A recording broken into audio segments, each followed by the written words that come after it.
Hi, my name is Stacy McLaren. I am John Beeson. And this is God in the Gray in the Car.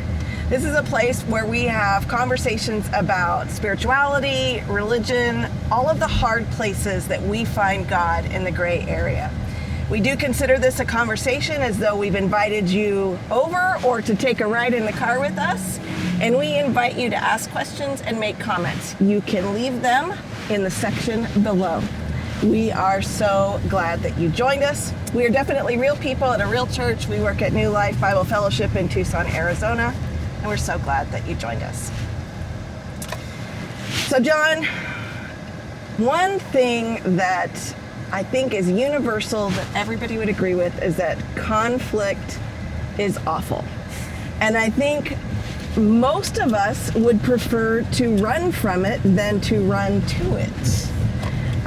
It is truly the worst. I think in marriage, in relationships, in friendships, in work relationships, It's awful. Like, what do we do with conflict? Yeah, I mean, who enjoys conflict? Like, you have to be a masochist or something, right? Like, nobody likes conflict. Like, I think you think about that person at work, maybe that neighbor that you're like, oh, I'm literally going to take a walk the opposite direction of their house just in the off chance they put their head out. Like, nobody likes conflict. I mean, but what if we could actually kind of look at conflict with a different lens? Is it possible to view conflict not just as this awful reality that we want to avoid as much as possible, or is there another possibility?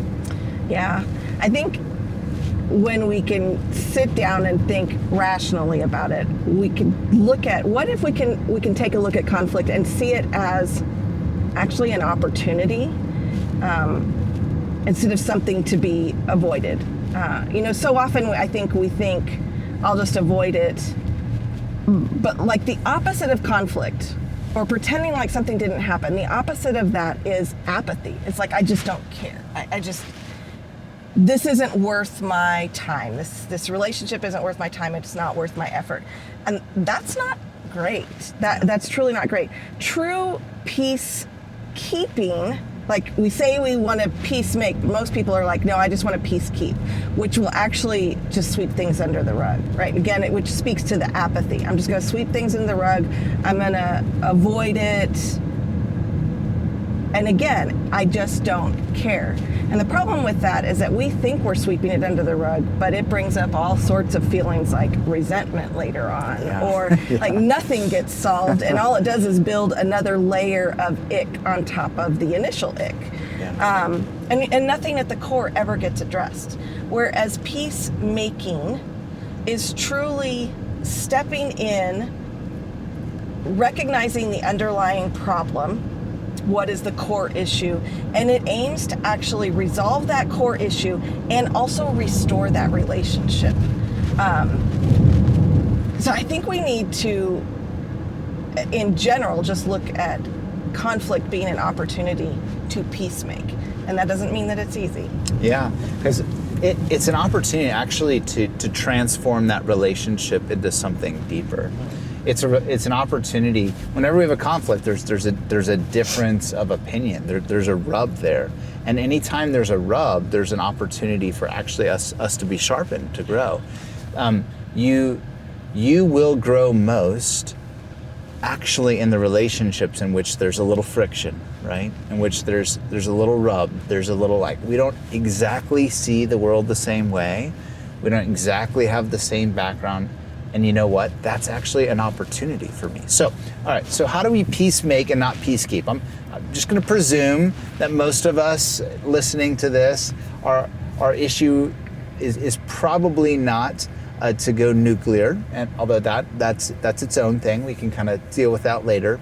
But for most of us, most of our challenge is instead of we like to think that we're peacemaking, but we're really peacekeeping. We're really, putting it under the rug. So, how do we peacemake?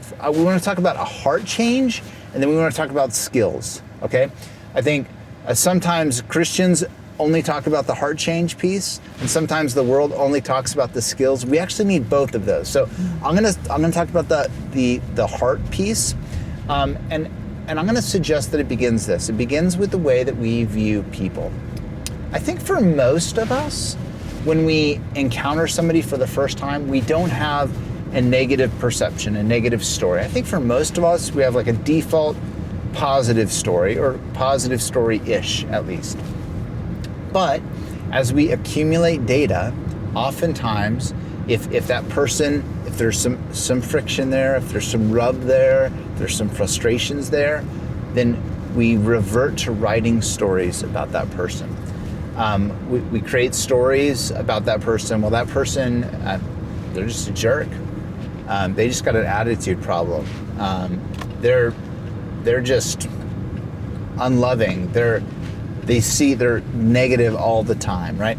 And we create these stories, and then we just avoid that person on the basis of that story. And I just want to challenge that. Like, let's consider the way Jesus encounters people. Again and again, we have this little phrase pop up in the Gospels. Jesus saw the crowds and he had compassion on them. Now, don't forget, these crowds are not neutral entities for Jesus. They're begging of his time. They're demanding of him. They're asking things of him that are not part of his mission. They want him to be king. They want him to give them another meal. They want him to conform into what they want of him. So they're not neutral. And yet, Jesus' default response is to have compassion on them. And I think all of us can understand, wow, that's a lot better way to live. What does it look like to step into a relationship, even a relationship with somebody that you've developed years of history with, and to look at them again through the eyes of compassion? What might it be? You know, I recently have been walking with a few people who are walking through ongoing chronic illness.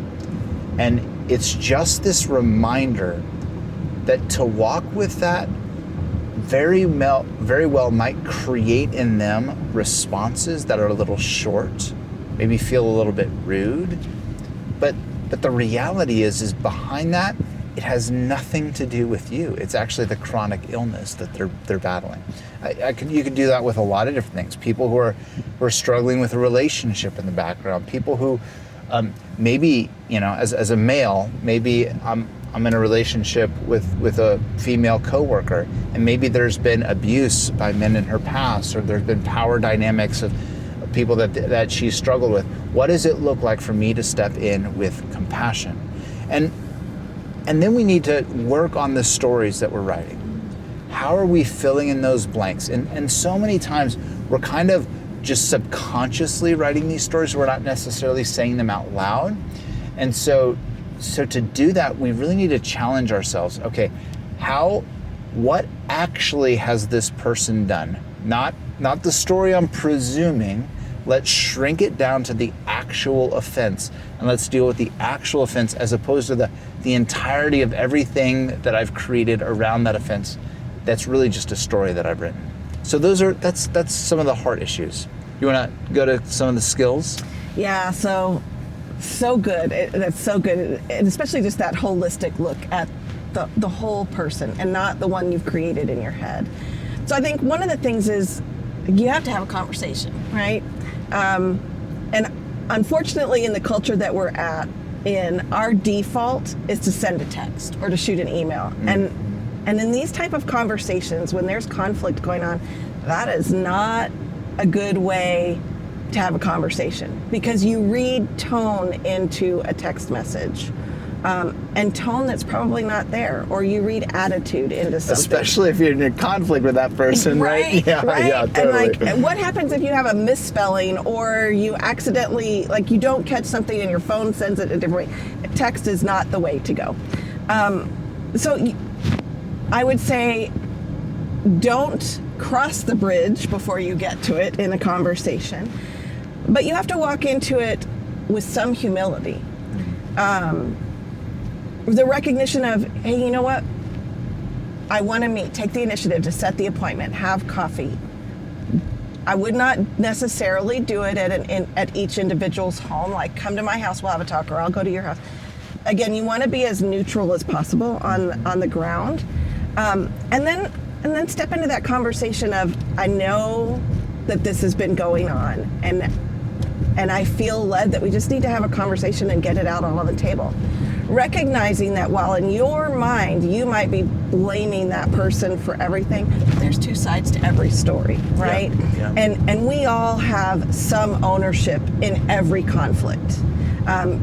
Whether it is we are an active, instigator in that conflict, or we're simply refusing to give that person space to express themselves and process through their thoughts. So we want to walk into that with open hands. We say that a lot, but boy, in conflict resolution and peacemaking, you want to have open hands. You want to be able to recognize that you're not the only one that is coming into this with issues with the other person. And create that space to where you're not... My dad used to always say, listen to hear, don't listen to respond. Mm-hmm. And I think that if we take that approach, it slows down the conversation, which, let's be honest, a lot of us are going into this wanting it to be over as fast as we possibly can get it over. But true peacemaking is you're willing to sit in it for as long as it takes to make it right. So you want to listen to hear what they're saying. Take a beat before you respond to make sure that you've heard what they're saying. And if you have to, repeat it back to them. Okay, this is what I think I heard you say. Is that right? Give them the opportunity to reword something if they need to, or to say, no, that's not what I meant at all. Because the last thing we want to do is walk away with a misrepresentation of what they said.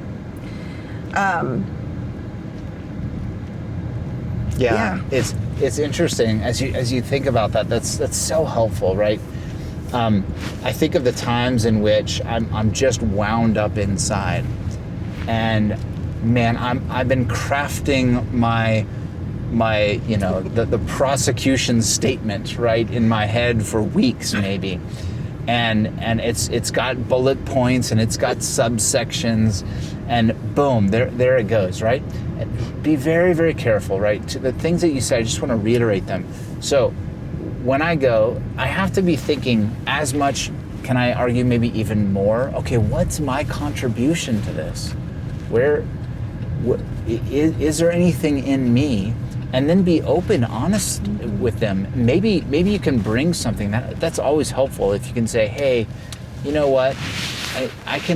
I'm not sure where this got off track, but my hunch is I said that joke that was probably really, I think that probably set things off. I think that was probably really hurt your feelings, and take whatever ownership you can.